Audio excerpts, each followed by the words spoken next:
Hi friends, मैं हूं Vaishali Parekh, HR and system coach. 2020 जा चुका है और 2021 आने वाला है। So let's understand best HR practices for the year 2021।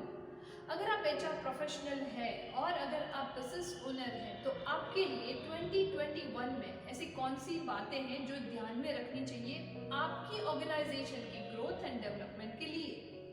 सबसे पहली बात, home is new office. Yes, due to corona or due to this pandemic, every organization has experienced something new that nowadays everyone has to work from home.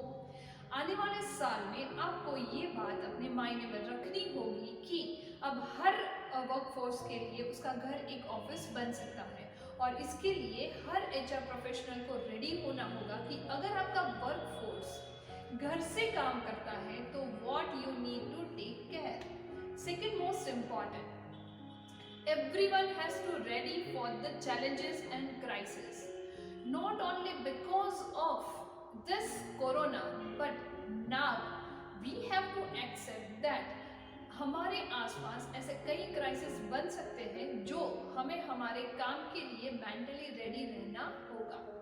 Third most important point, HR professional को अब वापस सोचना होगा, नए री invention करने होंगे उनके डेली प्रोसेसेस के लिए और एचआर एक्टिविटीज के लिए।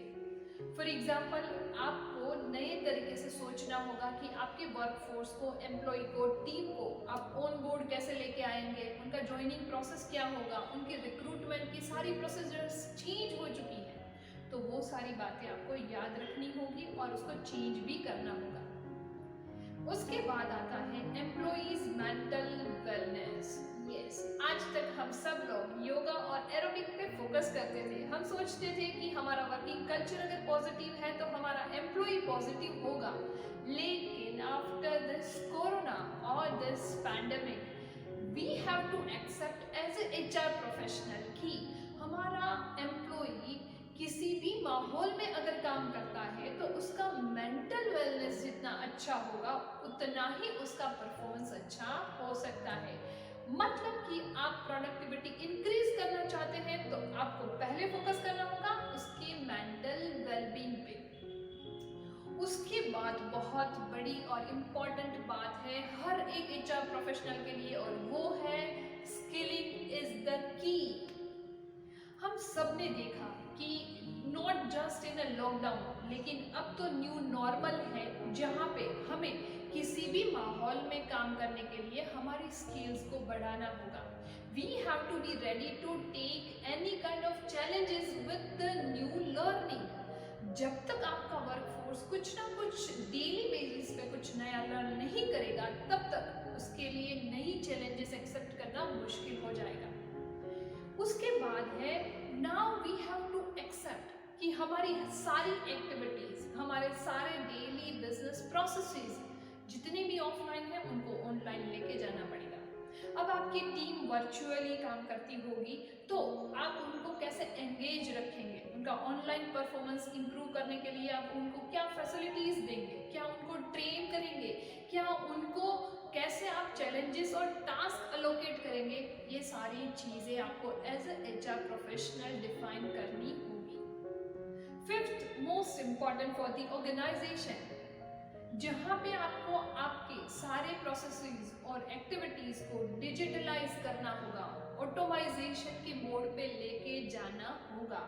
अब ऐसा एक भी ऑर्गेनाइजेशन इस कॉम्पिटिटिव एरा में नहीं चलेगा जो अभी तक पेपर से काम करते हैं। सिक्स मोस्ट इम्पॉर्टेंट पॉइंट, आपका एचआर री इन्वेंशन एक्सेप्ट करने के लिए रेडी होना चाहिए।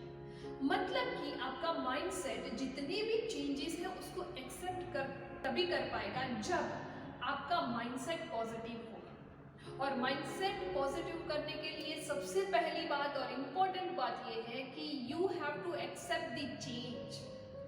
हम सब लोग मोबाइल का यूज सिर्फ फोन करने के लिए या सोशल मीडिया के लिए करते थे, लेकिन due to this lockdown and pandemic now we all are capable to engage and to active on online activities। मतलब आप किसी को भी पूछोगे तो उसको अब सभी ऑनलाइन प्लेटफॉर्म के बारे में पता है। तो जो चीज़ें हम कंपलसरी सीखते थे वो अब 2021 में हमें एडवांस में सीखनी होगी, और यही ट्रेंड आने वाले साल में है। 7 मोस्ट इम्पॉर्टेंट पॉइंट। हर एक ऑर्गेनाइजेशन को सस्टेन करने के लिए उनकी वर्कफोर्स को ना ही सिर्फ स्किल के बेस पे लेकिन मेंटली भी स्ट्रॉन्ग करना होगा। अब तक हमने ये देखा था कि जो लीडर स्ट्रॉन्ग और पावरफुल है वही ऑर्गेनाइजेशन को लीड करता है, लेकिन अब हम ऐसे माहौल में ग्रो हो रहे हैं जहाँ पे हर लोगों को लीडर बनना होगा, और इसके लिए आपके वर्कफोर्स को हर एक क्राइसिस को कैसे डील किया जा सकता है उसकी ट्रेनिंग भी देनी होगी और उसके बारे में उनको अवेयर भी करना होगा। 8 पॉइंट जो मैं आज तक जितने भी एचआर प्रोफेशनल्स और कंपनी के डायरेक्टर्स मैनेजमेंट से मिली हूँ उसके तौर पे कहना चाहूँगी कि आप जितना ग्रो करना चाहते हैं उस ग्रोथ के साथ आपकी टीम के जितने भी मेंबर हैं वो भी कुछ एक्सपेक्ट करेंगे। मतलब now they will ask you the only one and first question, what is for me? Yes, pandemic ने सब लोगों को एक प्रेशर दिया था कि मेरी जॉब बचेगी या नहीं बचेगी, मेरा पे स्केल सेम रहेगा या नहीं रहेगा, इस माहौल में मैं अपनी फैमिली को कैसे सस्टेन कर पाऊंगा, कैसे उनकी रिक्वायरमेंट्स को फुलफिल कर पाऊंगा। और इसीलिए पोस्ट कोरोना हर एक बंदा अपने पे स्केल और इनकम के बारे में सोचने लगा है, और इसीलिए वो जब भी आपके ऑर्गेनाइजेशन के साथ काम करने के लिए रेडी होगा तो उसके दिमाग में सबसे पहला क्वेश्चन होगा कि what is for me in this organisation. तो एज एन एचआर प्रोफेशनल आपके पास वो गाइडलाइंस और वो प्रायोरिटीज और वो सारे डिटेल्स रेडी होने चाहिए, जहाँ पे ना ही आप अच्छे टैलेंट को अट्रैक्ट करो लेकिन उस टैलेंट की जितनी भी रिक्वायरमेंट्स है उसको फुलफिल भी कर पाओ। लास्ट बट नॉट लिस्ट, आने वाले टाइम में 2021 में हर ऑर्गेनाइजेशन को रिमोटली काम करना है।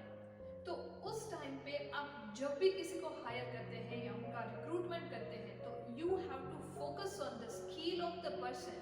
You just don't need to think that whether he is capable to fulfil your job requirements और नॉट। मतलब कि आप जिनके साथ जुड़ना चाहते हैं या जिनको आप आपकी फैमिली में लेना चाहते हैं, आपके ऑर्गेनाइजेशन में लेना चाहते हैं, उस बंदे की स्किल क्या है उस पर फोकस कीजिए।